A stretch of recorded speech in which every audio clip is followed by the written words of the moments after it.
반복의 힘이란 제목으로 하나님 말씀 증거하도록 하겠습니다. 오늘 42절 표현에 의하면 늘 드릴 번제 이야기입니다.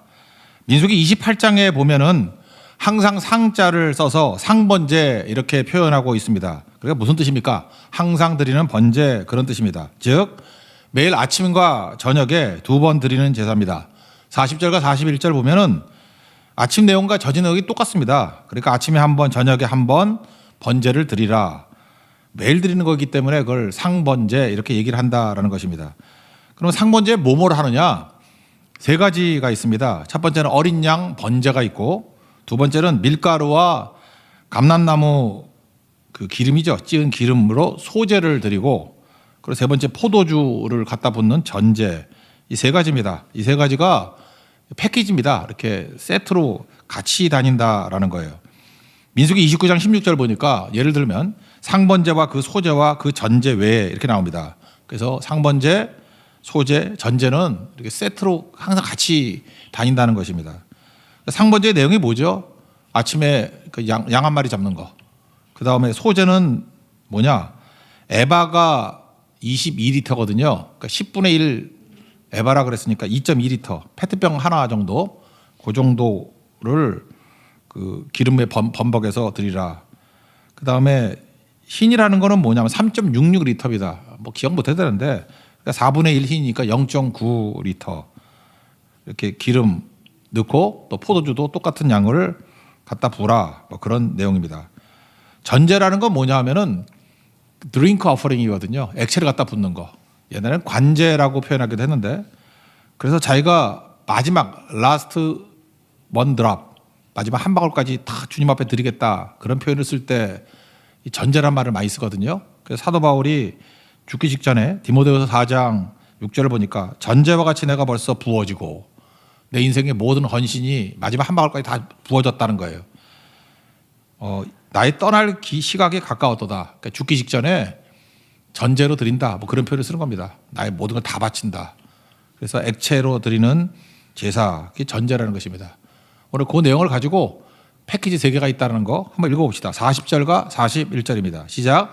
한 어린 양에 고운 밀가루 10분의 1 에바와 찌은 기름 4분의 1 흰을 더하고 또 전제로 포도주 4분의 1 흰을 더할지며, 한 어린 양은 저녁 때에 드리고 아침에 한 것처럼 소제와 전제를 그것과 함께 드려 향기로운 냄새가 되게 하여 여호와께 화제로 삼을 지니. 그래서 상번제 내용입니다. 오늘 상번제 의미가 뭔지 첫 번째 살필 내용이고, 두 번째 상번제를 우리가 어떻게 적용할 수 있을까, 오늘 크게 2가지 내용 살피겠습니다. 첫 번째 상번제의 의미인데, 상번제라는 얘기를 쭉 읽을 때 느낌이 오지 않습니까? 누구 생각나요? 예수님이 생각이 납니다. 우리 때문에 죽은 어린 양, 죽임당한 어린 양, 뭐 찬양도 많이 부르잖아요. 38절과 39절 읽어보겠습니다. 시작. 내가 제단 위에 드릴 것은 이러하니라. 매일 1년 된 어린 양 2마리니 한 어린 양은 아침에 드리고 한 어린 양은 저녁 때에 드릴지며. 죽임당한 어린 양, 예수님입니다. 예수님이 생각나는 거예요. 메시지가 뭐죠? 예수님 덕분에 우리가 구원받았다. 예수님 덕분에 우리가 살게 되었다. 예수님 덕분에 끝인 줄 알았는데 다시 시작하게 되었다. 그런 내용입니다. 그러니까 구주와 함께 내가 죽고 구주와 함께 다시 살아났다. 그런 내용하고 똑같다라는 것입니다. 그러니까 예수님과 같이 죽고 예수님과 같이 살게 되었다. 오늘도 이 상번제를 통해서 예수님과 동일시하십시오. 그러면 죽고 사는 것이 같이 된다는 거예요. 끝이 아니고 다시 시작할 수 있다는 것입니다. 그러므로 예수님 안에서는 인간의 절망이 하나님의 희망이 될 수 있습니다. 십자가가 끝이 아니잖아요. 십자가가 끝이라 그러면은 구원은 미완성입니다. 근데 죽음 이후에 부활이 있잖아요. 새로운 시작이 있잖아요. 그게 예수님의 번제의 의미라는 것입니다. 어린 양이 죽고 어린 양과 함께 우리는 살아난다는 것입니다.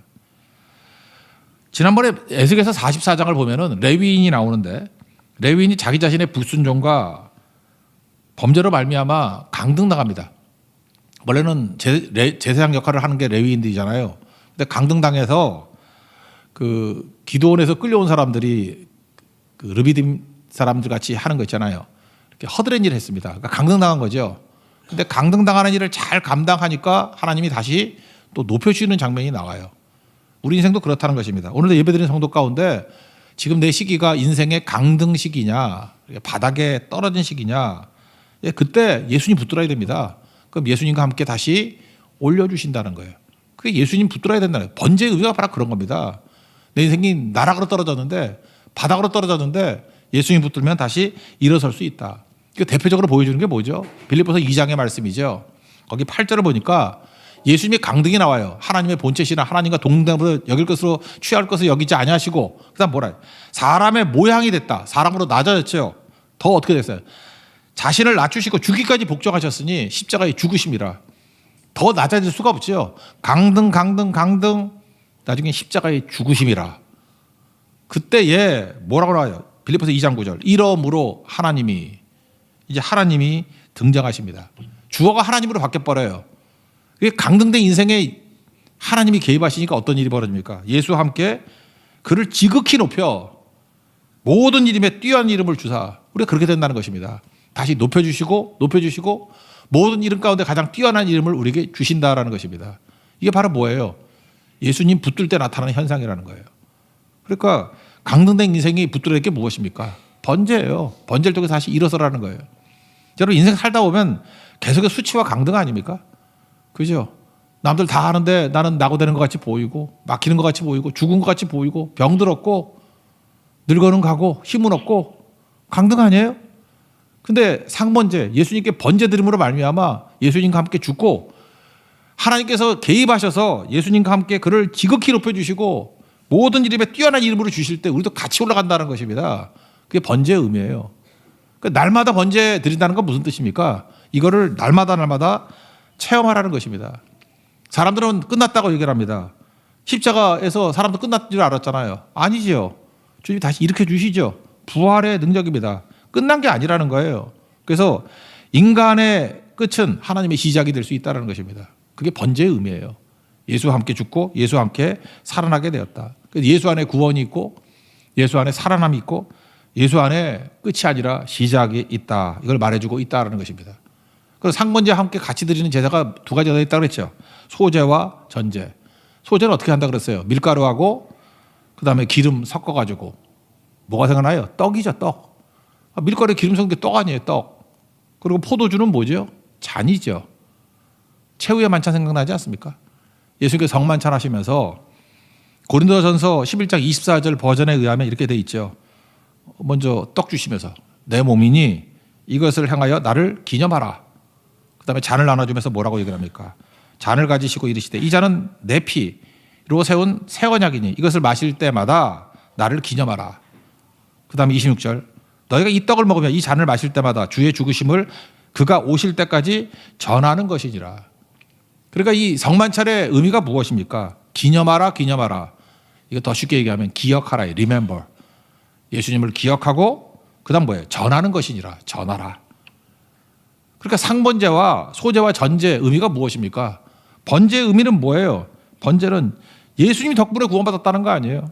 예수님 덕분에 살게 되었다는 거 아니에요? 예수님 때문에 끝이 아니라 시작이다. 그 얘기 아니에요?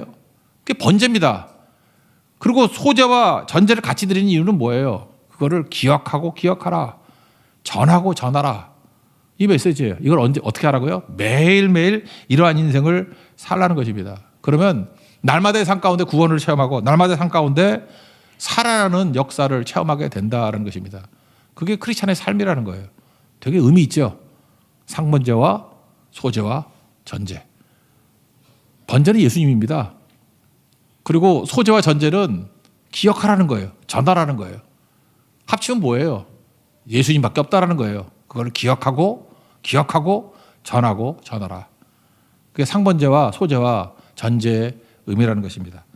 45절과 46절 읽겠습니다. 시작. 내가 이스라엘 자손 중에 거하여 그들의 하나님이 되리니 그들은 내가 그들의 하나님 여호와로서 그들 중에 거하려고 그들을 애굽 땅에서 인도하여 낸 줄을 알리라. 나는 그들의 하나님 여호와이라. 하나님께서 이걸 하시기 때문에 우리가 항상 기억하고 전하면 우리는 우리의 하나님이 되시고 우리는 그의 백성이 돼서 날마다 이것을 체험할 수 있다. 이게 상번제와 소제와 전제의 의미입니다. 의미 파악은 됐죠. 두 번째 내용입니다. 그럼 이걸 적용을 해야 되는데 이 적용이 뭐냐? 신앙 유지할 수 있는 힘이 반복에 있다는 거예요. 그래서 반복의 힘을 붙들라. 이걸 계속해서 행하는 걸 통해서 부수적으로 나타나는 적용적인 힘이라는 것입니다. 아침과 저녁에 계속해서 이렇게 번제를 드리면 번거롭지 않겠습니까? 그리고 시간과 비용이 꽤 들겠죠. 저는 이런 거 계산하는 걸 좋아해서 어떻게 보면 쓸데없는 계산인지도 모르겠는데 한번 계산을 해봤어요. 이런 식으로 1년을 하면 어떻게 되느냐. 이 아침 저녁이니까 양을 730마리 잡아야 돼. 엄청나죠. 밀가루 조금씩 하는 것 같이 보이죠. 1.6톤 깔려 죽어요. 기름 668리터. 그다음 포도주 이마트에 파는 거 양을 보니까 890병. 그러니까 엄청난 거죠. 이걸 태운다고요? 이걸 갖다 붓는다고요? 그 마리아가 향유를 부을 때 가론유다가 그랬잖아요. 왜 낭비하냐고. 이거 낭비 같지 않습니까? 과도하지 않습니까? 좀 심하지 않습니까? 그래서 주님이 이걸 시키는 거예요. 이유가 뭘까요? 그 소재와 전제 메시지를 본다 그러면 기억하고 전하라는 거예요. 우리는요, 손해 본 만큼 기억합니다. 드린 만큼 기억합니다. 지불한 만큼 기억합니다. 드리면 마음이 가요. 그래서 마태복음 6장 21절에 보니까 내 보물이 있는 그곳에는 마음도 있느니라. 그러니까 이거 계속 반복하다 보면 어떤 일이 벌어집니까? 우리 마음이 간다는 거예요. 기억이 된다는 거예요. 전할 수 있다는 것입니다. 그래서 이거 일종의 예배 아니에요? 예배가 그래서 중요한 것입니다. 반복된 예배는 우리를 하여금 기억하게 만들고 반복된 예배는 우리를 하여금 전할 수 있는 힘을 준다는 거예요. 이게 의미가 있겠죠. 그러나 또 하나 또 좀 깊이 들어가면 진짜 중요한 건 뭐냐 하면 반복의 힘은 변화의 힘이라는 거예요. 반복해야만 우리가 변화가 나타나게 되고 하나님의 능력을 우리 삶 속에서 체험하게 된다는 것입니다. 삶의 변화죠. 이런 얘기 들어보셨습니까? 어떤 한 남자가 한 여자를 되게 좋아하고 사랑했답니다. 그래서 매일같이 편지를 3년을 보냈대요. 그러니까 상번제가 아니라 상편지네. 매일같이 보내는 편지. 365 곱하기 3 하면 1095죠. 암산으로 안 되시는 분은 할 수 없고 1095거든요. 그러니까 1100통 정도 편지를 보낸 거예요. 3년 동안 매일 편지를 보내니까 보통 사람 아니죠. 드디어 3년 되고 난 다음에 결혼했답니다. 그 여자. 누구하고? 우편 배달부하고. 그죠? 중요한 건 뭐예요? 만난 사람하고 하는 거예요. 만난 사람하고. 괜히 그냥 노력해가지고 편지만 썼지 실제로는 전달해준 남자하고 하는 거예요. 어떤 남자 여자가 이렇게 교제하다가 고민하는 여자분이 있잖아요. 위로하는 남자하고 결혼할 가능성이 더 커요. 너 왜 그러니? 힘들지 않니? 매일같이 위로해주면 그 남자하고 결혼한다니까. 그럼 만나는 거죠. 그러니까 상번제의 뜻이 무엇입니까? 반복적으로 하나님 만나야 된다는 거예요. 이게 만나는 툴이죠, 일종의. 하나님 날마다 만나요. 아침 저녁으로 만나면 변화가 나타난다는 거죠. 만나면 내가 너에게 말해줄 것이다. 만나면 하나님 능력이 우리 가운데 임하잖아요. 맡기게 되고. 그리고 말씀해 주신다는 거 아니에요. 우리 헤매지 않고 갈 길을 밝게 보여주신다는 거 아닙니까? 그러니까 이 상번제가 우리를 살리는 힘이 된다는 것입니다. 42절 43절 읽겠습니다. 시작. 이는 너희가 대대로 여호와 회막 문에서 늘 드릴 번제라. 내가 거기서 너희와 만나고 내게 말하리라. 내가 거기서 이스라엘 자손을 만나리니 내 영광으로 말미암아 회막이 거룩하게 될지라. 잘 보세요. 하나님 만나면 어떤 일이 벌어져요? 살아나게 됩니다. 하나님 만나면 어떤 일이 벌어져요? 구원받게 됩니다. 하나님 만나면 어떤 일이 벌어져요? 쓰러졌다가 일어서게 되고 마지막 하나님 만나면 어떤 일이 벌어져요? 끝이 아니라 새롭게 시작할 수 있게 된다. 다시 원래 해석하고 뭐 똑같은 적용이 될 수 있잖아요. 만나면 변화가 된다라는 것입니다.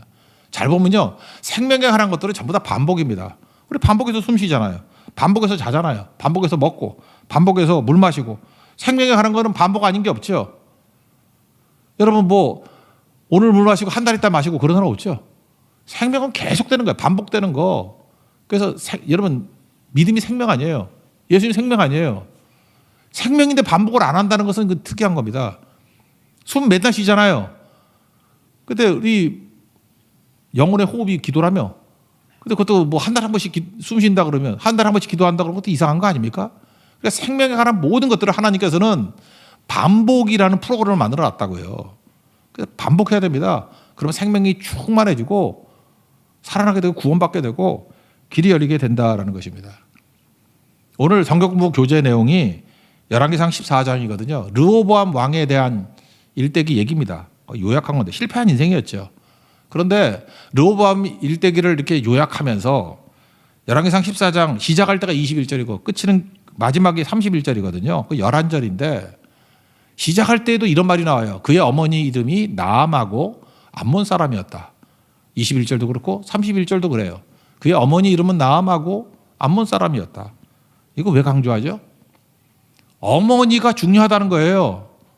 어머니를 반복적으로 얘기하는 이유가 뭐냐면 어머니는 어떤 존재냐? 반복을 가르치는 존재예요. 어머니는 아이에게 태어났을 때 반복을 가르쳐줘요. 반복. 또 다른 말로 습관을 만드는 분이에요. 그래서 르호보암이 인생이 실패한 인생인데 왜 실패했느냐? 엄마 때문이라는 거야. 엄마. 그의 엄마가 나아만데 암몬 사람이었어. 그래서 그 꼴이었어. 그런 얘기죠. 오늘 579장 찬송했죠. 거기 3절 보니까 우리 인생이 어려울 때가 많거든요. 저도 고난 중에 이거 찬송 많이 불렀었는데 홀로 누워 괴로울 때 그럴 때 있죠. 헤매다가 지칠 때 그럴 때 있죠. 정말 인생 사는 게 힘들고 무거울 때가 많습니다. 그때 뭐가 생각이 나느냐 하면 어머니가 부르시던 찬송 소리 귀에 살아옵니다. 옛날 버전이 더 좋았어. 귀에 쟁쟁합니다. 귀에 쟁쟁이 낫지 않나? 나 지금도 노래 부를 때마다 귀에 쟁쟁합니다. 그러다가 살아옵니다. 이게 달라져요. 왜 찬송가 가사는 맨날 왜 바뀌는지 모르겠어. 부르시던 찬송 소리 귀에 쟁쟁합니다. 살아옵니다. 그러면서 그 다음에 뭐가 생각나냐면 어머니가 그랬대요. 반석에서 샘물 나고 너 메말랐니? 인생이 반석이라 할지라도 하나님이 함께 하시면 반석에서 샘물이 나. 너 황무지니? 황무지에서 꽃이 피고 예수님과 동행하면 두려울 것 없으리. 그걸 얘기해 줬다는 거예요. 그러니까 이걸 반복적으로 기억했던 아들은 딸은 넘어지지 않겠죠. 엄마가 중요하다는 거예요. 엄마가.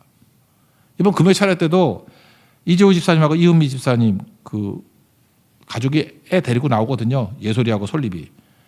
근데 애들이 차례 때 이렇게 늘어져서 가더라고. 엄마한테 늘어지고 아빠한테 늘어지고 참 엄마 아빠 힘들겠다. 애가 그냥 축 늘어져 있으니까. 그럼에도 불구하고 제가 계속 데리고 나오라고 권면했어요. 제가 보니까 그 두 아이가 차례기도 때도 내가 깨 있는 거 못 봤어. 계속 자고 있어. 갈 때도 자고 있고. 근데도 데리고 나오면은 어떤 일이 벌어지느냐? 기억이 나는 거예요. 기억이. 차례기도 기억이 나는 거라고요. 거기서 인물이 나오는 거라고. 그래서 여러분 자도 괜찮습니다. 데리고 나와야 돼요. 제가 태어난 곳이 어디냐면 서대문구입니다. 충정로 3가 7에서 태어났어요. 그 얘기는 거기서 오랫동안 자랐다는 얘기죠. 어렸을 때 거기서 자랐어요. 어머니가 그때 그 지금 독립문 밑에 있는 거기 감리교 신학교인데 그쪽에 조용기 목사님이 거기 교회가 있었거든. 천막으로 지어진 데고 가만히 깔고 그러니까 아주 초창기예요. 저 거기 갔던 기억 나요. 어머니가 저 데리고 갔다고. 제가 했던 게 뭐냐. 잠만 잤어요. 무슨 설교했는지 기억도 안 나. 심지어 목사님도 기억이 안 나. 나 그분이 조용기 목사님이라고 나중에 들었어. 잠만 잤어. 잠만. 그런데도 그때 그 기도했던 거 예배드렸던 것이 기억이 나요. 그래서 어려울 때마다 그때 생각이 난다니까. 말씀도 기억이 안 나고 그냥 오로지 분위기 그때 그 자던 기억 그거에 바로 그게 부르시던 찬송소리 귀에 쟁쟁합니다 그런 거라고요. 그게 되게 중요한 거겠죠. 반복의 힘이라는 게 이렇게 무섭다는 것입니다. 철학에도 제가 철학에도 되게 열심히 했잖아요. 하고 있잖아요. 이유가 뭐냐? 철학에도 기억이 있는 거예요. 제가 중고등학교 다닐 때 철학에도 안 빠졌거든요. 근데 그때는 못 살던 시대니까 이 따만한 주전자도 항상 찌그러져 있어. 왜 찌그러지는지 모르겠어. 하여튼 커다란 주전자가 있는데 누가 바로 찾는가 봐. 내가 교회에 있는 주전자 가운데 온전한 주전자를 못 봐서 새 걸 사도 며칠 지나면 다 찌그러져 있어. 거기다가요, 이게 달달이 커피죠. 커피 믹스 같은 거. 뭐 하여튼 설탕 엄청 집어넣은 것 같아. 그게 설탕물인지 커피인지 모르겠어. 하여튼 그런 거 이렇게 해다가 지금은 종이컵, 일회용 컵을 주잖아요. 그때는 일회용 컵도 없어서 다 플라스틱 컵이었어요. 설거지도 제대로 안 해가지고 이렇게 꽂아놓고 있으면 이게 붙어 있어. 막 잡아 당겨가지고 그냥 아무것도 안 넣고 이렇게 혀 대봐도 달고 그래. 뭐 하여튼 그런 컵이었거든요. 그런 컵이었는데 거기다가 이제 커피를 부어주는 거예요. 그거 마시고 또 기도하고. 그러니까 밤새도록 기도했어요. 새벽 5시까지. 밤새도록 기도했는데 커피 한 잔 마시고 뭐 딴 거 빵도 안 줬고 그때는 그러고 살았거든. 근데 그거 나눠주던 누나가 계셨어요. 누나가 하셨는데 이분이 좀 아팠는지 하루는 저한테 기회가 왔어. 그래서 제가 주전자 들고 전 교인들을 다 커피를 나눠주는데 날아갈 기분이었어요. 내가 성도를 다 먹여 살리는 느낌이었고 너무 기뻐서 야, 이 맛에 하는구나. 그 다음 주에 또 건재하게 또 그 누나가 오셔가지고 제 걸 뺏어가고 그랬다고요. 그래서 저는 지금 무슨 기억이 남냐 하면은 커피 믹스 있죠. 그 설탕 좀 탄 믹스된 그 커피 향을 맡으면 철야 기도가 생각이 나. 그래서 커피 한 잔을 마시면 기도해야 될 것 같았고 철야해야 될 것 같은 느낌이 들어요. 우리 교회도 그런 적이 있어요. 여러분 우리 교회 들어오면 교회 냄새가 납니까? 교회 냄새가 있는가 봐. 몇 년 동안 교회 안 나오다가 나왔어요. 그래서 어떻게 나왔냐 그랬더니 교회 냄새가 그리워서 나왔대. 교회 냄새가 있는가 봐. 그죠? 그거예요. 냄새가 그를 오게 만들고 찬송 소리가 오게 만들고. 그래서 우리 토요일마다 너무 열심히 청소하는데 청소 좀 그만해야 돼. 근데 냄새가 좀 나지. 교회 냄새가 진하게 나면 그 냄새를 못 잊어서 오는 사람들이 있다니까요. 그거예요. 그게 뭐예요? 반복의 힘이에요. 어떤 사람이 의지를 가지고 나는 이런 의지가 대단하니까 나는 주를 섬길 거야. 나는 의지 안 믿어요. 그건 자기의 의지니까. 근데 반복은 믿어요. 의지는 없다 할지라도 계속 반복하는 사람은 그 사람은 끝까지 할 수 있는 사람이다. 저는 그렇게 믿습니다. 하나님께서 우리를 아시는 거예요. 우리의 체질을 아시는 거예요. 그래서 내가 너의 의지에 맡기겠다 안 하시고 반복하라는 거예요. 자녀들에게도 뭘? 반복을 훈련시키라는 거예요. 반복의 힘이 변화의 능력이다. 그러니까 반복하십시오. 반복적으로 뭐 근심 걱정하면 우울증 빠져요. 여러분 반복하는 게 여러분이에요. 그게 뭐예요? 하나님 앞에서 상번제 드리고 소제 전제 예수님 붙들고 예수님 기억하고 전하고 이거 반복하라는 거예요. 상번제와 소제와 전제. 그러면 그것이 너를 만들 것이다. 그런 겁니다. 지난주에 그 수요일날 설교 제목이 그런 거였어요. 이제 겸손, C.S. 루이스의 이제 겸손에 관한 정의인데 겸손 정의 참 잘한 것 같아요. 우리 겸손 그러면 나를 낮추는 거라고 생각하잖아요. 근데 C.S. 루이스는 나를 낮추는 게 겸손이 아니고 자신에 대한 생각을 덜 하는 거래. 참 미트가 있죠. 자신에 대해서 생각을 안 하는 게 아니고 안 할 수는 없잖아요. 자신에 대해서 생각을 덜 하는 것이 겸손이다. 그러니까 자신에 대해서 생각을 덜 해야 된다라는 거죠. 그게 겸손이죠. 어떤 사람은 맨날 뭐 말만 하면 날 무시했다, 상처 입었다. 그러니까 그런 사람의 특징이 뭐냐면 열등감에 사로잡힌 사람인데 자기 자신을 잃지 못하는 거예요. 자기 자신이 시퍼렇게 살아있는 거라고. 그리고 뭘 말만 들어도 예수님이 생각 안 나고 자꾸 자기가 생각나는 거예요. 그러니까 상처를 입지. 그러니까 무시당했다 그러고 수치스럽고 분노하고 막 그러는 거죠. 근데 겸손은 뭐라고요? 자기 자신에 대한 생각을 덜 하는 거래요. 덜 하는 거. 그럼 자기 자신의 생각을 덜 하는 거 노력하면 되나요? 나는 내 생각하지 말아야지. 그게 NIBC 아니에요. Not I but Christ. 내가 아니고 예수님이 lives in me. 내 안에 살아 계신다고. 가라데 2장 10절. 노력으로 됩니까 이거? 잘 보면요. 나를 잊어버릴 수 있는 길이 바로 뭐냐? 반복이에요. 반복하고 반복하면요. 해보셨나요? 내가 사라져요. 나를 잊게 된다고. 그 되게 중요한 개념이라는 것입니다. 예를 들어서 노래를 잘하는 사람 있잖아요. 노래를 잘하는 사람, 내가 노래를 한다라고 생각하는 사람 맨날 떨리고 흔들릴 수밖에 없어. 노래를 진짜 잘하는 사람은요. 몰입한다 그러죠. 그죠? 자기를 잊어버려요. 그래서 내가 노래를 하는 건지 안 하는지를 다 잊어버리고 그냥 노래하는 거야. 천상의 노래예요. 그죠? 천상의 노래를 할 수 있다고. 그러니까 나를 잊어버려야 된다고. 운동도 마찬가지예요. 내가 뭘 해야지 생각하는 사람은 운동 안 됩니다. 특별히 탁구 같은 거. 엄청난 속도로 하잖아요. 그러면 진짜 탁구를 잘 치는 사람은요. 나를 잊어버려. 내가 탁구를 친다 그러는데 탁구를 못 치는 거예요. 그냥 엄청난 속도로 하는데 갖다 댔더니 들어가고 갖다 댔더니 들어가고. 네가 했냐 그러면 내가 안 했대. 누가 했냐 그러면 나도 몰라. 손이 한 거야 그냥. 어떻게 하면 이런 일이 벌어지죠? 반복하면 반사신경이라고 그러죠. 그냥 반사신경을 그냥 하는 거예요 그냥. 그게 바로 뭐예요? 반복의 힘이라고. 그게 엄청나게 중요한 거겠죠. 그래서 결국 나를 잊어버리는 방법은 뭐냐? 반복입니다. 여러분들이 반복을 하지 않고 그냥 이성적으로 몇 번 듣고 이해하겠다고 하는 사람은 자기 자신을 죽일 수가 없어요. 그래서 자기 한계를 넘어서지 못하는 수준입니다. 근데 진짜 월등하게 나를 잊어버리고 넘어가려고 그러면 반복해야 돼요. 반복이 나를 잊게 만드는 거예요. 우리 찬송가 작사자 가운데 페니 크로스비라고 있죠. 맹인입니다. 맹인. 유명하잖아요. 뭐 찬송가 엄청 많이 작사했는데 그중에 288장 예수를 나의 구주 삼고 되게 좋아하잖아요. 그중에 3절 가사가 참 좋지 않습니까? 세상과 나는 간 곳 없고 구속한 주만 보이도다. 이것도 참 멋진 번역이라고 생각해요. 근데 원래 원 가사가 뭔지 아십니까? I am lost in his love. 주의 사랑 안에서 나를 잃어버렸대요. I am lost in his love. 나를 어떻게 잊어버려요? 이게 반복이에요. 반복적으로 찬양하고 반복적으로 예배하고 예배했더니 주님의 사랑을 느끼는 거예요. 확 밀어닥치니까 I'm lost.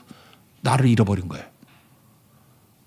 기가 막힌 표현 아닙니까? 근데 이걸 갖다가 박자에 맞춰서 번역을 어떻게 했느냐. 세상과 나는 간 곳 없고 구속한 주만 보이도다. 이게 또 멋진 표현이죠. 내가 볼 때 한글 표현이 더 멋있는 것 같아. 그렇지만 원래의 뜻은 뭐예요? 반복은 나를 잊어버리게 만드는 거예요. 잃어버리게 만드는 거예요. 그게 능력이죠. 여러분 반복해 보십시오. 그러면 NIBC, 내가 사라지고 예수로 살 수 있는, 예수로 사는 인생이 가능해진다라는 것입니다. 그러므로 이것이 계속 반복되면 이런 거예요. 내가 기도하는 게 아니에요. 내가 기도한다. 주어가 뭐예요? 나잖아요. 내가 기도한다. 근데 반복이 되면 어떻게 되냐 하면은 주로 man of 뭐뭐가 돼. 기도의 사람이 된다. 이렇게 되는 거예요. 내가 기도하는 게 아니에요. 그냥 삶 자체가 기도예요. 그래서 그 사람은 기도하는 사람이에요. 다윗이 기도의 사람이었잖아요. 문제 생기면 그냥 자동적으로 기도를 해요.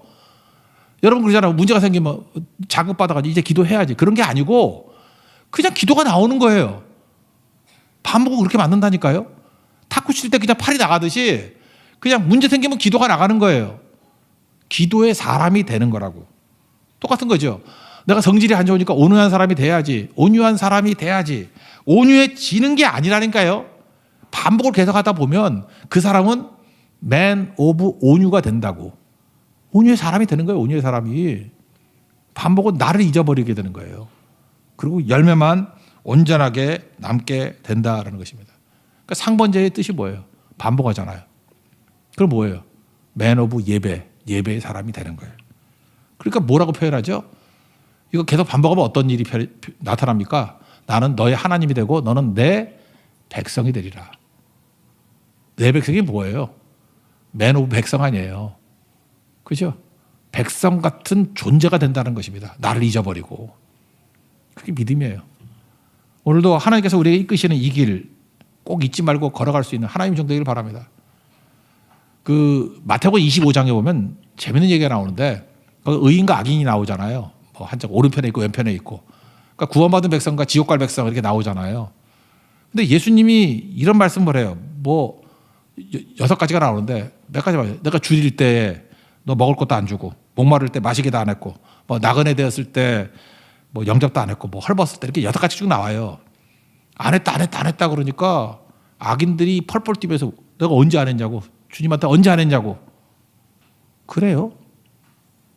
반대로 의인들한테 와가지고 똑같은 얘기를 합니다. 내가 줄일 때 네가 먹을 거 줬고, 목마를 때 맛있게 했고, 나그네 되었을 때 영접했고, 헐벗을 때 옷 입혀줬고, 병들었을 때 돌봐줬고, 뭐 감옥에 갇혔을 때 면회 와줬다. 뭐 이렇게 쭉 얘기해요.